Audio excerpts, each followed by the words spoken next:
Have you not known? Have you not heard? The Lord is the everlasting God, the creator of the ends of the earth. He does not grow tired or feeble. No one can fathom his knowledge. Isaiah chapter 40 verse 28. ದೇವರಾದ ಯೆಹೋವನು ಜ್ಞಾನಿ ಎಂಬುದನ್ನು ನೀನು ಖಂಡಿತವಾಗಿಯೂ ಕೇಳಿರುವೆ. ಆತನು ತಿಳಿದಿರುವ ಪ್ರತಿಯೊಂದನ್ನು ಕಲಿತುಕೊಳ್ಳಲು ಜನರಿಗೆ ಸಾಧ್ಯವಿಲ್ಲ. ಆತನು ಆಯಾಸಗೊಳ್ಳುವುದಿಲ್ಲ, ಆತನಿಗೆ ವಿಶ್ರಾಂತಿಯ ಅವಶ್ಯವಿಲ್ಲ. ಭೂಮಿಯಲ್ಲಿರುವ ದೂರ ಸ್ಥಳಗಳನ್ನೆಲ್ಲ ಮಾಡಿದವನು ಆತನೇ. ಆತನು ನಿರಂತರಕ್ಕೂ ಜೀವಿಸುವಾತನಾಗಿದ್ದಾನೆ. ಯೆಶಾಯ ಅಧ್ಯಾಯ 40 ವಚನ 28. உனக்கு தெரியாதா?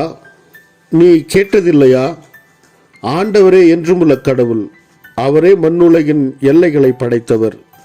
அவர் சோர்ந்து போகார், களைப்படையார், அவரது அறிவை ஆராய்ந்து அறிய இயலாது.